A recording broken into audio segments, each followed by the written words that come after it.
الطاهرين اللهم صل على محمد وآل محمد وعجل فرجه. Assalamu alaikum wa rahmatullah. We'll have inshallah a brief hadith dialogue and we'll inshallah conclude, we'll proceed Isha soon inshallah.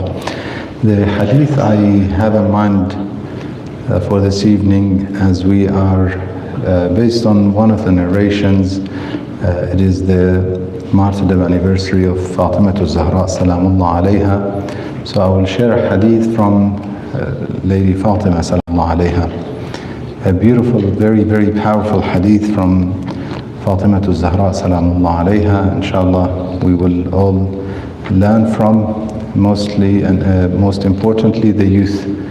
I think we are missing some of them, however we'll proceed inshallah. The hadith in Arabic, I'll read it, I'll translate, and inshallah I'll explain. Before my explanation, I want to hear your take on it. So it says, من أصعد إلى الله خالص عبادته أهبط الله عز وجل له أفضل مصلحته. من أصعد. Here it says, whoever raises to God the most sincere of his worship, God will bring down to them the best of what is beneficial for them. So now a question before I ask you about your take on it. Why raise to God? Is God up in the heavens and not on earth? Where is God? God is everywhere. Everywhere. So why as'ada? Here it is not speaking of physical ascension, as in like something that you're going higher. Whenever we speak of someone of a higher position, they don't necessarily need to be in a higher position physically. So for example, in a business, if somebody is the CEO of the business, do they have to necessarily be on the highest level in that business? Or if they have chairs, do they need to necessarily sit on the highest chair? Not necessarily. Maybe sometimes people do that, as like to give it significance, but that's not how it is. Their position is high, not in the physical sense. Yes? They're just high, as in this is what people see them. So when we speak in terms of high and higher or lower, it's not always physical. Even in this world, it is a figure of speech. So when we speak about Allah subhanahu wa ta'ala, He is the highest. He is Al-Ali. Yes, Al-Ali, the high. He is Al-A'la, the highest. Not to be compared. Let's be very clear here. He cannot be compared to His creatures, but He is the highest, as in nothing compares to Him. So it doesn't mean that He is physically in the heavens, not on earth. This is important to remember. This is why Imam Salih alayhi salam saw somebody, often when people pray, I want you all to raise your hand and do your qunut, as if you're doing your qunut. Where would your eyes be? Typically people look up. Is that true? Normally people look up. Yes, so somebody was looking up. Imam Salih alayhi salam said to him, look down. He said, you're not going to see God. By looking up, you're not going to see God. Look down. In other words, humble your eyes. The humbleness of the eyes is to look down. Okay, so we're not raising our hands to look up to the sky and hope that God will see us better, or we see God better. We cannot see Him. He is everywhere. He's not only in the heavens, yeah? So this is important to keep in mind. So when Sayyidah Fatima salamullah alayha says, Man as'ada, it doesn't mean like physically ascending. So whoever raises to the Almighty God the best and the most sincere ibadah. You focus on your ibadah doesn't always mean prayer. Prayers are ibadah, fasting is ibadah, charity is ibadah, helping others is ibadah. Ibadah means worship, yes? So now I want you to tell me, what do you take from this hadith? whoever raises to God the best ibadah that they have, God will bring down to them the most beneficial thing for them.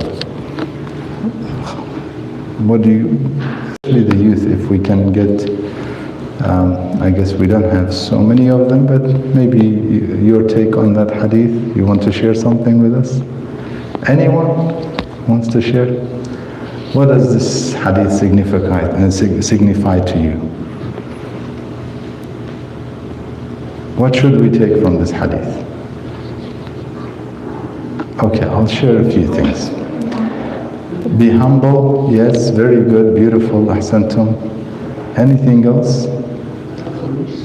Khulus, yes, sincerity. So focus on don't always focus on what you're getting. On most of us, we focus on what we're getting. We only turn to God when we want something, yes? Most of us, or many people, inshallah not here. And we're only looking at what we're getting from God. The hadith, Fatima salamullah alayha, is saying focus on doing your duty and doing it best. God will take care of your affairs and He will do the best thing for you. The better you take care of your duty, the more God will take care of your affairs and the better your affairs will end up being. Not that, alaykum salam, not that Allah subhanahu wa ta'ala lacks in giving. No, that's never the case. He is the most merciful. Yeah, He is the beneficent. He always wants the best for us. But by us focusing on giving the best, we automatically become deserving of the best.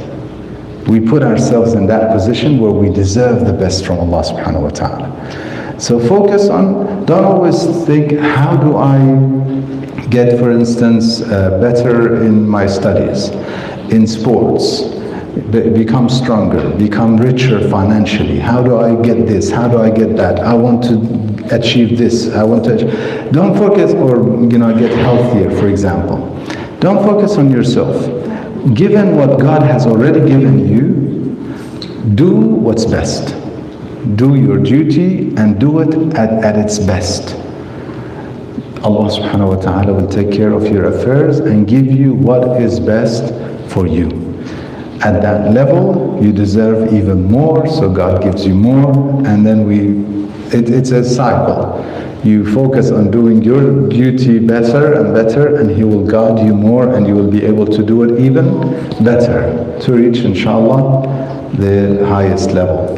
So ikhlas is very important, sincerity, making sure that what you're doing is solely for God, not for anyone else, anything else. Making sure that you focus on pleasing God. God is first, not me, not what I want, what's best for me. Focus on doing what's best given what God has already given you.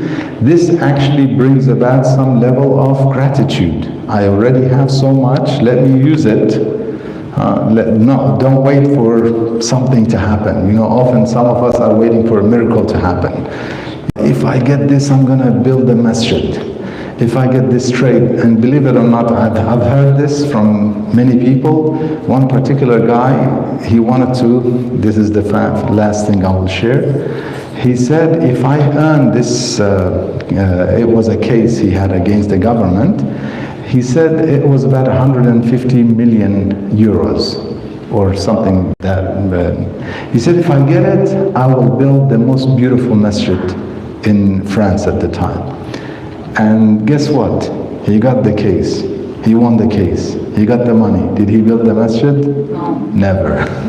Okay? Don't wait for that to happen. Don't do whatever you can with what you have, with what God has already given you. And then God will bless you to do better, to be able to eventually, when you get the 150 million, to build the most beautiful hospital, masjid, school, and all of those things, inshallah. Alhamdulillahi Rabbil Alameen. Wa sallallahu wa sallam ala Sayyidina Muhammad wa alihi at-tayyibin at-tahirin. اللهم صل على محمد